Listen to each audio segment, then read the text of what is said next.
Thermal engineering ലാബിൻ്റെ മൂന്നാമത്തെ എക്സ്പെരിമെൻ്റാണ് redwood viscometer. Redwood viscometer എന്ന് പറഞ്ഞാൽ കൈനമാറ്റിക് വിസ്കോസിറ്റിയും അബ്സല്യൂട്ട് വിസ്കോസിറ്റിയും ഒക്കെ മെഷർ ചെയ്യാൻ വേണ്ടി ഉപയോഗിക്കുന്ന ഒരു ഉപകരണമാണ്, അല്ലെങ്കിൽ വിസ്കോസിറ്റി മെഷർ ചെയ്യാൻ വേണ്ടി ഉപയോഗിക്കുന്ന ഉപകരണം. നമ്മുടെ എക്സ്പെരിമെൻ്റിൻ്റെ എയിം എന്ന് പറഞ്ഞാൽ കൈനമാറ്റിക് വിസ്കോസിറ്റി, അബ്സല്യൂട്ട് വിസ്കോസിറ്റി ഇവ കണ്ടെത്തുക എന്നുള്ളതാണ് എക്സ്പെരിമെൻറ്റിൻ്റെ എയിം. അപ്പോൾ എല്ലാ തവണത്തെയും പോലെ നമ്മുടെ FM ആയാലും തെർമലായാലും നമുക്ക് ഏറ്റവും ആദ്യം ഒബ്സർവേഷൻ വേണം. അത് വെച്ചിട്ടായിരിക്കും ബാക്കി നമ്മൾ മുന്നോട്ട് പോകുന്നത്. അപ്പോൾ നോക്കി ഹെഡിങ് റെഡ്വുഡ് വിസ്കോമീറ്റർ, ഒബ്സർവേഷൻ എന്ന് പറഞ്ഞാൽ റൂം ടെമ്പറേച്ചറാണ്. ഞാൻ ഇവിടെ ഒരു ഉദാഹരണമായിട്ട് എഴുതിയിരിക്കുന്നേ ഉള്ളൂ. ഇത് ശരിയാകണം തെറ്റാകാം. ഉദാഹരണമാണ്, എങ്ങനെ എഴുതണമെന്ന് കാണിക്കുക. റൂം ടെമ്പറേച്ചർ ആ സമയത്ത് ചിലപ്പോൾ കൂടുതലായിരിക്കാം, രാവിലെ ആണെങ്കിൽ കുറവായിരിക്കാം. ഇത് ഡിപ്പെൻഡ് അപ്പോൺ ടൈമാണ്. ഇപ്പോൾ ഞാൻ ഉദാഹരണത്തിന് 35 ഡിഗ്രി എഴുതിയിരിക്കുന്നു. 35 ഡിഗ്രി സെൽഷ്യസ് യൂണിറ്റ് T0 ആണ്. T0 റൂം ടെമ്പറേച്ചർ അല്ലെ ആംബിയൻ ടെമ്പറേച്ചർ എന്ന് പറയും, T0. പിന്നെ ഓയിൽ സാമ്പിൾ, നമ്മൾ ഓയിലാണല്ലോ ടെസ്റ്റ് ചെയ്യുന്നത്. എൻജിൻ ഓയിലോ അല്ലെങ്കിൽ മറ്റെന്തെങ്കിലും ടൈപ്പ് ഓയിലായിരിക്കും വിസ്കോസിറ്റി മെഷർ ചെയ്യാൻ വേണ്ടി ഉപയോഗിക്കുന്നത്. ഇപ്പോൾ നമ്മുടെ ക്ലാസ് എക്സ്പെരിമെൻ്റ് ആയതുകൊണ്ട് തന്നെ നമ്മൾ ഏറ്റവും അവൈലബിൾ ആയിട്ടുള്ള, നമുക്കെല്ലാം അറിയാവുന്ന, ബൈക്കിനൊക്കെ ഉപയോഗിക്കുന്ന 20W40 എൻജിൻ ഓയിലാണ് ഉപയോഗിക്കുന്നത്. 20W40. അപ്പോൾ ആ 20W40 എഴുതുക. അടുത്തത് നോക്കി ടാബുലാർ കോളമാണ്. Tabular column first serial number, second temperature of the oil. നമ്മൾ ആ റെഡ്വുഡ് വിസ്കോമീറ്ററിനകത്ത് ഓയിൽ നിറച്ചിട്ട് ശേഷം ഹീറ്റ് ചെയ്യുന്നു. ഒരു ടെമ്പറേച്ചർ എത്തുമ്പോഴാണ് ആ ബോൾ വാൽവ് മാറ്റി താഴെ വെച്ചിരിക്കുന്ന 50 cc ഫ്ലാസ്കിനകത്തേക്ക് എത്ര സെക്കൻഡിനകത്ത് 50 cc അല്ലെങ്കിൽ 50 ml ഓയിൽ നിറയാൻ എടുക്കുന്ന ടൈം നമ്മൾ നോട്ട് ചെയ്യും അല്ലേ. അങ്ങനെയാണ് ഈ എക്സ്പെരിമെൻ്റ് ചെയ്യുന്നത്. അതായത് റെഡ്വുഡ് വിസ്കോമീറ്ററിനകത്ത് നമ്മൾ ഓയിൽ സാമ്പിൾ ഒഴിച്ച് അതിൻ്റെ ഒരു ടെമ്പറേച്ചർ എത്തുമ്പോൾ അതിനകത്തൊരു ബോൾ വാൽവ്, ചെയ്തവർക്ക് പെട്ടെന്ന് മനസ്സിലാവും, ആ ബോൾ വാൽവ് എടുത്ത് മാറ്റുന്നു.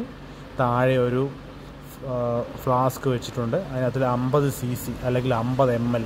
cc എന്ന് പറഞ്ഞാൽ സെൻറ്റിമീറ്റർ ക്യൂബാണ്. ക്യൂബിക് സെൻറ്റിമീറ്റർ അല്ലെങ്കിൽ സെൻറ്റിമീറ്റർ ക്യൂബ് അല്ലെങ്കിൽ = ml. 50 cc എന്ന് പറയുമ്പോൾ 50 ml ആണ്. ആ 50 ml നിറയാൻ വേണ്ട ടൈം നമ്മളത് നോട്ട് ചെയ്യും. ആ ഫ്ലാസ്കിൽ 50 ml നിറയാൻ വേണ്ട ടൈം നമ്മൾ നോട്ട് ചെയ്യും. അപ്പം അതിന് ഏറ്റവും ആയി നമ്മളൊരു ടെമ്പറേച്ചർ സെറ്റ് ചെയ്യും. ഇപ്പോൾ ഉദാഹരണം ഇവിടെ 60 എന്ന് എഴുതിയിരിക്കുന്നത്, 60 degree Celsius temperature. T degree Celsius. ഇപ്പോൾ ടെമ്പറേച്ചർ ഓഫ് ദ ഓയിലിനെ T എന്ന് റെപ്രസെൻറ്റ്. ഇപ്പോൾ T=60, T=70, T=80. ബാച്ച് 1 ഇതാണ്. ബാച്ച് 1 ഇത് വെച്ച് വേണം കാൽക്കുലേഷൻ ചെയ്യാൻ. പിന്നെ അടുത്ത് അറിഞ്ഞിരിക്കേണ്ടത് എന്താണ്, എത്ര സെക്കൻഡ് കൊണ്ടാണ് 50 cc അല്ലെ 50 ml എത്തുന്നുള്ളത്. അപ്പോൾ ഇവിടെ 60 ഡിഗ്രി സെൽഷ്യസ് T60 280 സെക്കൻഡ്സ്. 6 എന്നാണ് ഇവിടെ ഇരിക്കും കേട്ടോ. അത് റെഡ്വുഡ് സെക്കൻഡ് എന്നാണ് ഉദ്ദേശിക്കുന്നത്. അത് യൂണിറ്റ് സെക്കൻഡ്സ് ആണ്. പിന്നെ 70 ഡിഗ്രിയിൽ 186, 80 ഡിഗ്രി 105. പിന്നെ ബാച്ച് 2ൻ്റെ വാല്യൂസാണിത്. ബാച്ച് 2-ലുള്ളവർ ഈ വാല്യൂ വെച്ച് 3 കാൽക്കുലേഷൻ ചെയ്യണം. ഇത് നോക്കി റെഡ്വുഡ് ഇത് 2 കിട്ടി. നമുക്ക് വേണ്ട 2 സാധനങ്ങൾ ഇതൊക്കെയാണ്. 1 ടെമ്പറേച്ചർ, 2 എത്ര സെക്കൻഡ്. ബാക്കിയെല്ലാം ആൻസറാണ്. Kinematic viscosity, specific gravity, absolute viscosity. അല്ലെങ്കിൽ ഇത് മാനുവൽ എങ്ങനെയാണ് നടക്കുന്നത് അതുപോലെ അങ്ങ് എഴുതിയാലും മതി. എനിക്ക് തോന്നുന്നു ഞാൻ ഒരുപാട് നാൾ മുമ്പ് എഴുതിയത്. ഞാൻ അത് കറക്റ്റ് ഓർഡർ തെറ്റിയോ ഇല്ലയോ അറിയില്ല. എന്നാലും മാനുവലിൽ നോക്കിയോ, കൈനമാറ്റിക് വിസ്കോസിറ്റി CTC ആണ്. TC അല്ല, ST, സെൻറ്റി സ്റ്റോക്ക്. സെൻറ്റി എന്ന് പറഞ്ഞാൽ 100 സ്റ്റോക്ക്, 100 × സ്റ്റോക്ക് എന്നാണ് ഉദ്ദേശിക്കുന്നത്. സെൻറ്റി നമ്മുടെ സെഞ്ചുറി നടത്തില്ലേ, സെൻറ്റി സ്റ്റോക്ക്. ഇപ്പോൾ സെൻറ്റി എന്ന് പറഞ്ഞു കഴിഞ്ഞാൽ സെഞ്ചുറി 100 എന്ന് ഉദ്ദേശിക്കുന്ന വാല്യൂ. അപ്പം കൈനമാറ്റിക് വിസ്കോസിറ്റി എന്ന് പറയുമ്പോൾ ഇത് 5 ആണെങ്കിൽ 5 × 100 സ്റ്റോക്ക് എന്ന് പറയും. അപ്പം 5 സെൻറ്റി സ്റ്റോക്ക്, 5 × 100 സ്റ്റോക്ക് അല്ലെ 5 CST സെൻറ്റി സ്റ്റോക്ക് എന്ന് പറയും, സെൻറ്റി സ്റ്റോക്ക്. പിന്നെ സ്പെസിഫിക് ഗ്രാവിറ്റി, അത് നമുക്കറിയാം. സ്പെസിഫിക് ഗ്രാവിറ്റിയെ പറ്റി നിങ്ങൾ FM-ലെല്ലാം പഠിക്കുന്നത്. ഇതെല്ലാം വൈവയ്ക്ക് ചോദിക്കുവേ. അപ്പോൾ FM-ന് അതിലെ കുറച്ച് വിസ്കോസിറ്റി എന്താ, അബ്സല്യൂട്ട് ഡൈനാമിക്സ്, അതുപോലെ തന്നെ ഡെൻസിറ്റി, സ്പെസിഫിക് ഗ്രാവിറ്റി, ഇതെല്ലാം ഡെഫിനിഷൻ പഠിച്ചു വെച്ചോണം. വൈവായി ചോദിക്കും. തെർമൽ ആണെങ്കിലും FM ആണെങ്കിലും ഏകദേശം ഒരുപോലത്തെ ക്വസ്റ്റ്യനൊക്കെ ആയിരിക്കും വരിക ഈ ഒരു കേസിൽ. അടുത്തത് ലാസ്റ്റ് അബ്സല്യൂട്ട് വിസ്കോസിറ്റി. ഇത്രയാണ് ടാബുലാർ കോളം. അപ്പോൾ കാൽക്കുലേഷൻ ചെയ്യുമ്പോൾ നിങ്ങൾ ചെയ്യേണ്ടത്, ബാച്ച് 1 60 70 80 ഇതെഴുതുക 280 186 105. ബാച്ച് 2-ലുള്ളവർ 65 75 85. ഇത് 230 156 95. ഇത് വെച്ച് 3 കാൽക്കുലേഷനും കംപ്ലീറ്റ് ചെയ്യുക. അതായത് 3 സെറ്റ് വാല്യൂ ഉണ്ടാക്കുക. ശേഷം അതിന് ഗ്രാഫുണ്ട്, അതിനാണ് 3 എണ്ണം എന്ന് പറഞ്ഞത്. അപ്പോൾ ഞാൻ അടുത്തത് കാൽക്കുലേഷൻ പാർട്ട് നോക്കാം. കാൽക്കുലേഷൻ പാർട്ട് വരുമ്പോൾ ഏറ്റവും ആയിട്ട് നോക്കി കൈനമാറ്റിക് വിസ്കോസിറ്റി. ZK എന്നാണ് അതിൻ്റെ നൊട്ടേഷൻ. ZK അതിൻ്റെ ഫോർമുലയാണ് 0.264 R. R എന്തുവാ? ഈ R ആണ് സെക്കൻഡ്സ്. നമുക്ക് 280 150 അവർ സെക്കൻഡ്സ് കിട്ടിയില്ലേ? ആകെ നമുക്ക് ടാബ്ലർ കോളത്തിൽ 2 ഉള്ളൂ. ഒന്ന് T ആയിരിക്കും, അല്ലേ R ആയിരിക്കും. അപ്പോൾ ഈ R എന്താണ്? R എന്ന് പറഞ്ഞാൽ റെഡ്വുഡ് സെക്കൻഡ് -190/R. യൂണിറ്റ് എന്തോ? Senti stock. ഇവിടെ ഒരു കണ്ടീഷൻ പറഞ്ഞിട്ടുണ്ട്. 40 സെക്കൻഡിനും 80 എന്നാണ് എഴുതിയിരിക്കുന്നത്. 80 സെക്കൻഡ്സിനും ഇടയ്ക്കാണെങ്കിൽ ഈ ഒരു ഫോർമുല ഉപയോഗിക്കണം. അപ്പോൾ നമ്മുടെ കേസിൽ നോക്കി നമുക്ക് എന്തെങ്കിലും 40 80 ഇടയ്ക്കുണ്ടോ? നമ്മുടെ കേസിൽ നമുക്ക് 40 80 ഒന്നുമില്ല. ഈ ഒരു കേസിൽ 40 80 ഇടയ്ക്ക് എത്ര സെക്കൻഡ്സ് ഉണ്ടോ? ഒന്നുമില്ല. 95 ഏറ്റവും കുറവല്ലേ? അങ്ങനെ പറഞ്ഞു നോക്കുമ്പോൾ നമ്മൾ രണ്ടാമത്തെ ഫോർമുല വേണം ഉപയോഗിക്കാൻ. നോക്കി ZK kinematic viscosity ZK = 0.247 R. എത്ര സെക്കൻഡാണോ അത് എഴുതുക, -65/R. സെയിം. ഇപ്പോൾ 200 ഫസ്റ്റിൻ്റെ കേസിൽ എത്രയാണ്? ഫസ്റ്റിൻ്റെ കേസിൽ ഇത് 280 സെക്കൻഡ്സാണ്. ഏറ്റവും അത് 280. അപ്പോൾ ഇവിടെ 6 മുതൽ 250. പിന്നെ അടുത്തടുത്ത വാല്യൂ എഴുതുക, 3 വാല്യൂ ഇത് വെച്ച് സെൻറ്റി സ്റ്റോക്ക് ഉണ്ടോ? 80 6 2000 സെക്കൻഡ്. 80 സെക്കൻഡ്സ് മുതൽ 2000 സെക്കൻഡ്സിനിടയ്ക്കുള്ള വാല്യൂസിന് ഈ ഒരു ഫോർമുല വേണം ഉപയോഗിക്കാൻ. ഈ ഒരു ഫോർമുല. പിന്നെ ശേഷം അബ്സല്യൂട്ട് വിസ്കോസിറ്റി, അത് Z ആണ്. അബ്സല്യൂട്ട് വിസ്കോസിറ്റി എന്ന് പറയുമ്പോൾ Z എന്ന് പറഞ്ഞാൽ ZK എന്താണ്? കൈനമാറ്റിക് വിസ്കോസിറ്റി ഇൻറ്റു എന്താണ്? Specific gravity. നമ്മൾ ഇതിനകത്ത് സ്പെസിഫിക് ഗ്രാവിറ്റി ഇതിനുണ്ടല്ലോ, സ്പെസിഫിക് ഗ്രാവിറ്റി. അപ്പോൾ സ്പെസിഫിക് ഗ്രാവിറ്റി കണ്ടുപിടിക്കാനുള്ള ഫോർമുല ഇവിടെ തന്നിട്ടുണ്ട്. ρT എന്നാണ് ഉദ്ദേശിക്കുന്നത്. ρT specific gravity of the oil at given temperature. അപ്പോൾ നമ്മുടെ കേസിൽ ആദ്യ ടെമ്പറേച്ചർ എത്രയാണ്? 60 ഡിഗ്രി. അപ്പോൾ നമ്മുടെ കേസിൽ ആദ്യത്തെ ടെമ്പറേച്ചർ 60 ഡിഗ്രി ആണെങ്കിൽ ഇപ്പോൾ specific gravity of oil at 60 degree Celsius = 15. Rho 15 minus ഇത് ഡെൻസിറ്റി അറ്റ് 15 ആണ്. അതെന്താണെന്ന് പറയാം. 0.00063 ഇൻറ്റു T. ഏത് T? നമ്മുടെ ഉള്ള ടെമ്പറേച്ചർ, നമ്മുടെ കയ്യിലുള്ള ടെമ്പറേച്ചർ. നമ്മുടെ ടെമ്പറേച്ചർ ആദ്യത്തെ ടെമ്പറേച്ചർ 60 -15. അപ്പോൾ എന്താണ് ഈ റോ 15? നമുക്ക് നമ്മുടെ മാനുവലിനകത്തൊരു ടേബിളുണ്ട്. ആ ടേബിൾ അനുസരിച്ച് ഈ 20W40 എന്ന എൻജിൻ ഓയിലിൻ്റെ സ്പെസിഫിക് ഗ്രാവിറ്റി 15 ഡിഗ്രി സെൽഷ്യസിൽ ഇത്രയാണ് എന്നാണ് ഈ റോ 50 ഉദ്ദേശിക്കുന്നത്. റോ ഡെൻസിറ്റിയാണ് 15 ഡിഗ്രി സെൽഷ്യസ്. അതായത് 20W40 നമ്മുടെ സ്കൂട്ടറിൻ്റെ അല്ല ബൈക്കിൻ്റെ, ബൈക്കിനാണ് ഉപയോഗിക്കുന്നത്. ബൈക്കിൻ്റെ എൻജിൻ ഓയിലിൻ്റെ 15 ഡിഗ്രി സെൽഷ്യസ് റൂം ടെമ്പറേച്ചർ ആണെങ്കിൽ അതിൻ്റെ ഡെൻസിറ്റി എന്ന് പറയുന്നത് അത് ഡെൻസിറ്റി അല്ല, സ്പെസിഫിക് ഗ്രാവിറ്റി എന്ന് പറയുന്നത് ഇത്രയായിരിക്കും എന്നാണ് ഉദ്ദേശിക്കുന്നത്. ഈ പറഞ്ഞാൽ തെറ്റിപ്പോയി. സ്പെസിഫിക് ഗ്രാവിറ്റിയാണ്. അപ്പോൾ 20W40 എൻജിൻ ഓയിലിൻ്റെ റൂം ടെമ്പറേച്ചർ 15 ഡിഗ്രിയിലുള്ള സ്പെസിഫിക് ഗ്രാവിറ്റി എന്ന് പറഞ്ഞാൽ 0.8985 ആയിരിക്കും. അപ്പോൾ അത് നമ്മളിവിടെ കൊടുക്കുന്നു.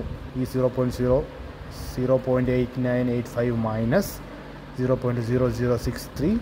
നമ്മുടെ ടെമ്പറേച്ചർ എത്രയാണ്? നമ്മുടെ ടെമ്പറേച്ചർ എന്ന് പറഞ്ഞത് ആദ്യത്തെ കേസിൽ 60, രണ്ടാമത്തെ കേസിൽ 70, മൂന്നാമത്തെ കേസിൽ 80. ഇത് അപ്പോൾ കോൺസ്റ്റൻ്റ് ആണ്. ഈ ഒരു വാല്യൂ കോൺസ്റ്റൻറ്റ്. ഇതങ്ങ് എഴുതുക. 3 കാൽക്കുലേഷൻ ഈ വാല്യൂ കോൺസ്റ്റൻറ്റ് ഇങ്ങോട്ട് എഴുതുക.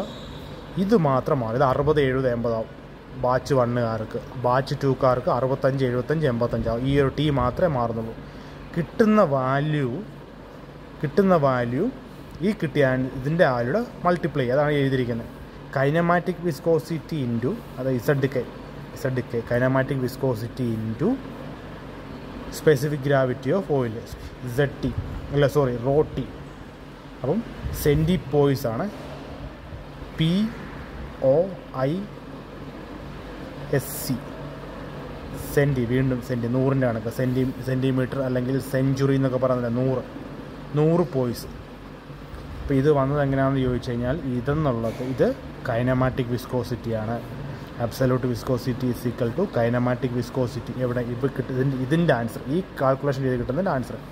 എന്തുകൊണ്ട് ഇത് നമ്മൾ തിരഞ്ഞെടുത്ത് നമുക്ക് കിട്ടിയിരിക്കുന്ന എല്ലാ R വാല്യൂവും 80 മുകളിലാണ്, 80 സെക്കൻഡ്സിന് മുകളിലാണ്.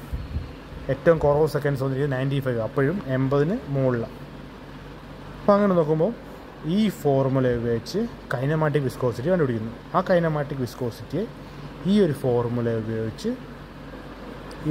മൾട്ടിപ്ലൈ ചെയ്യുമ്പോൾ നമുക്ക് അബ്സല്യൂട്ട് വിസ്കോസിറ്റി കിട്ടും. അത് സെൻറ്റിപോയ്സിലായിരിക്കും. സെൻറ്റിപോയ്സ്.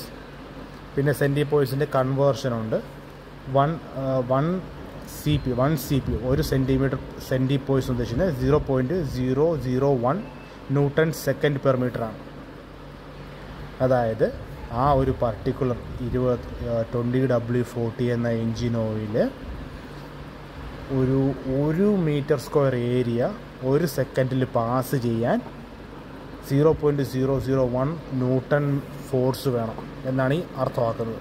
അതായത് 20W40 എന്ന engine oil 1 metre square, 1 metre യൂണിറ്റിയാണ്, അല്ല യൂണിറ്റില്ല പറഞ്ഞ unity, 1 metre square area pass ചെയ്ത് പോകാൻ 1 സെക്കൻഡിൽ അതിന് 0.001 ന്യൂട്ടൺ ഫോഴ്സ്. അപ്പോൾ ഫോഴ്സ് എത്രയാണ്? ഫോഴ്സ് 0.001 ന്യൂട്ടൺ ഫോഴ്സ് വേണം. അതുപോലെ സെൻറ്റി സ്റ്റോക്ക് നമ്മൾ പറഞ്ഞില്ല, centistoke 1 centistoke is equal to 10⁻⁻6 metre square per second.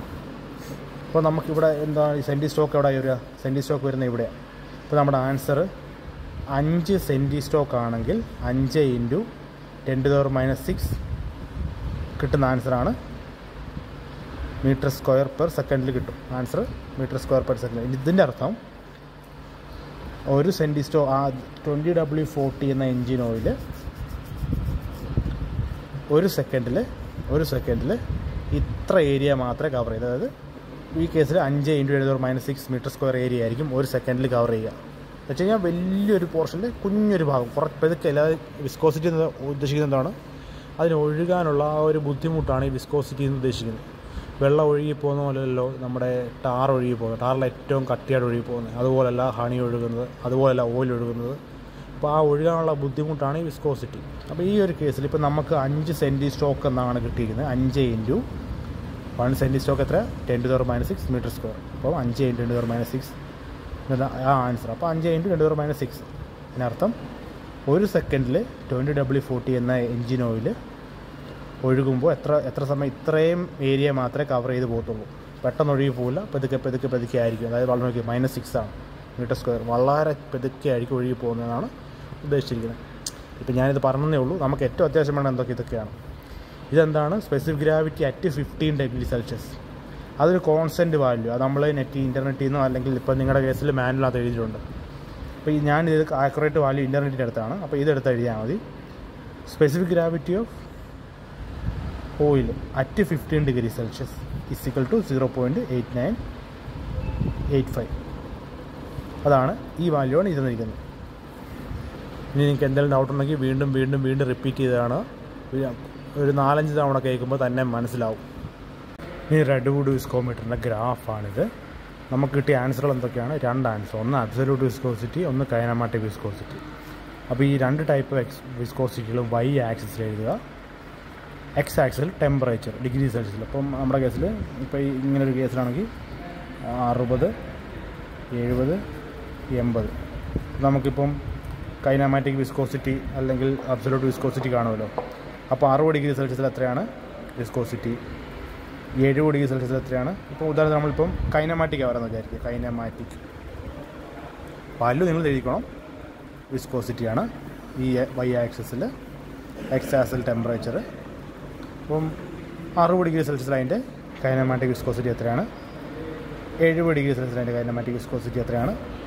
80 degree സെൽഷ്യസിൽ അതിൻ്റെ കൈനമാറ്റിക് വിസ്കോസിറ്റിയാണ്. അത് കൂടെ ചേർത്ത് ഒരു ചെറിയൊരു കർവ് പോലെ വരയ്ക്കുക. കർവിൻ്റെ ഷേപ്പ് ഏകദേശം ഇതുപോലെ ഇരിക്കും.